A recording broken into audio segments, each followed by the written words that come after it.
Magandang gabi, Oriental Mindoro. Ikalima sa buwan ng Agosto taong 2014. Ito po ang TVNet Newsline.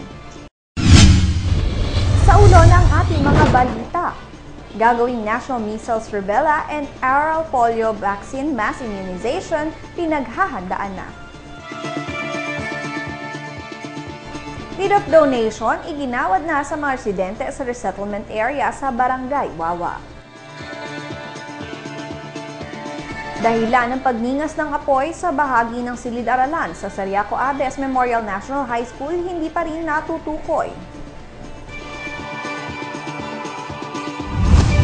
At sa detalye ng ating mga balita, patuloy na nakakaranas ng pag-ulan sa Luzon dahil sa hanging habagat.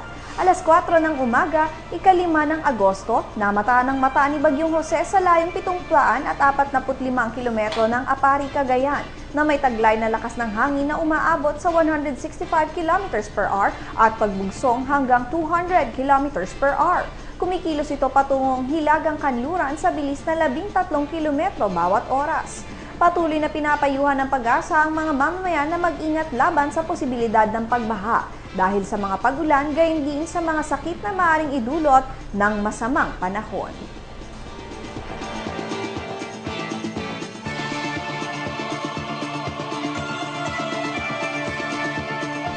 Sa ibang balita, dagsamang motoristang wala pang 2014 stickers sa tanggapan ng LTO Calapan matapos nilang mapag-alaman na may bagong batch ng stickers na dumating sa naturang opisina. Ayon kay District Chief Merwin Kitain, nasa 2,000 stickers ang available sa kanilang tanggapan ngayon na maaari lamang tumagal sa loob ng 5 araw na transaksyon kung kaya't maaga pa niya sila sa paggawa ng request para sa panibagong set ng mga stickers.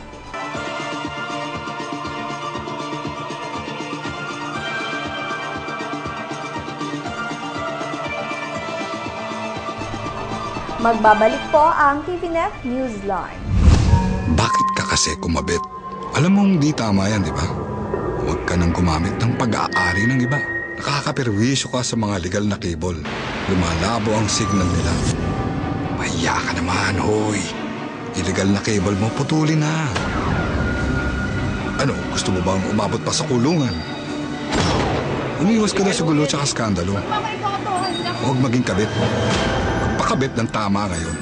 Supported by PCTA. Good news po para sa lahat ng subscribers ng Cable TV at Cable Internet.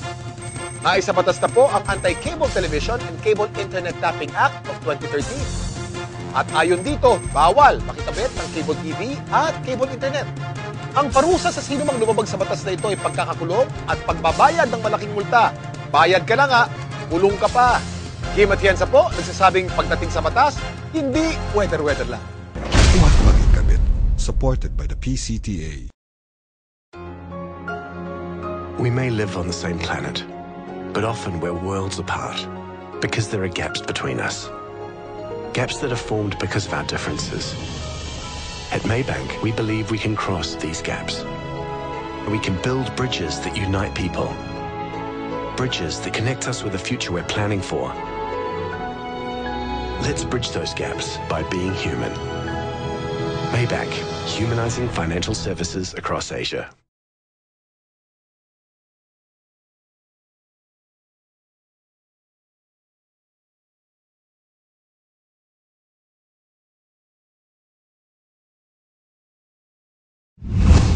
Nitong ikalima ng buwang kasalukuyan, nagkasa ang City Health and Sanitation Department sa panguna ni Dr. Teresita Bolor, Program Manager ng Health Development Programs ng isang orientation meeting sa stakeholders hinggil sa gaganaping National Measles, Rubella and Oral Polio Vaccine Mass Immunization sa buwan ng Setyembre. Humingi sila ng suporta lalong higit sa mass media upang mapalaganap ang pagpapakalat ng impormasyon hinggil sa nasabing aktibidad. So September 2014, so next month na, magkakaroon tayo ng isang malawakang pagpapakuna laban sa measles, rubella at sa oral polio vaccine. Tinatarget nito ay ang mga bata na edad para sa polio, yung 0 to 59 months. So 59 months, it's 4 years and 11 months. Tapos yung sa MR natin ay 6 to 59 months. So, saan natin ito gaganap? Saan natin ito isasagawa? So, isasagawa natin ito sa lahat ng barangays dito sa Calapan City. Maglalagay tayo ng mga fixed posts para dun sa ating sa barangay. Pwede ito yung barangay health station natin or barangay health centers, or pwede din natin itap yung mga health and nutrition posts natin sa ating mga sitio. Kasi ang purpose ay walang ma-miss na bata, lahat sila ay mapakunahan, kaya kailangan nating masuyod yung buong barangay. Lahat ng ating mga target children ay mapakunahan laban sa MR at sa OPD. So, ang kampanya ng city government sa pamamagitan ng City Health and Sanitation Department at sa pakipagtulungan ng Department of Health ay pumunta sila doon sa ating mga fixed posts, huwag silang matakot magpapakuna, tulungan natin na maiwasan na magkaroon ng measles, ng tigdas. Yung rubella kasi is German measles, so isang klase din ng tigdas. At yung polio, maiwasan natin na magkaroon dito sa ating syudad ng Calapan. So sama-sama tayo na magtulungan para sa advokasya, ipalaganap yung gustong mangyaring pagbabakuna, malawakang pagbabakuna, gaganapin ngayong September. Sa buong buwan po ng September, kami po ay pupunta sa mga barangays ng Calapan City para magbigay nitong bakunang ito.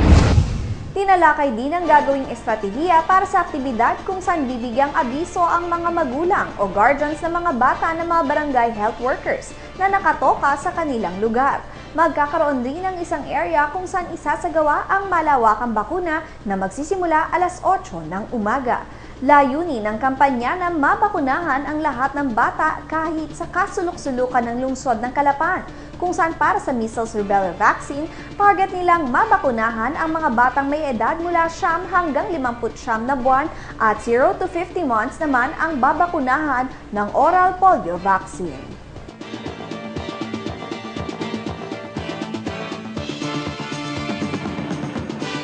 Antabayanan ang iba pang mga balita makalipas lamang ang ilang paalala. Mula sa PCSO, Bingo Milyonaryo, Bingo 3, BIN, premyo 2,000 piso. Bingo 4, BING, premyo 20,000 piso. Bingo 5, BINGO, jackpot 150,000 piso. Bingo 6, BINGOM, jackpot 4 milyong piso. Bingo 2, OM, premyo 4,000 piso. Tumulong at manalo, maging milyonaryo sa 5 piso. Available na sa Bingo Mindoro. Maging retailer na. Visit our website at www.bingomindoro.ph. Bingo Milyonaryo, Bingo Milyonaryo, tumulong.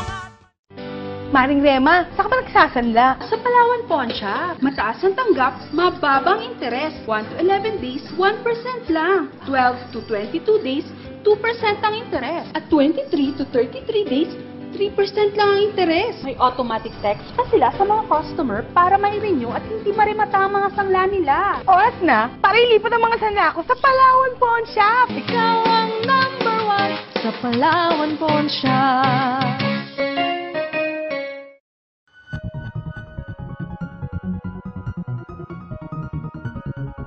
Camera Vision Network Incorporated is open for all types of advertisement and announcement for Channel 3 and Channel 10.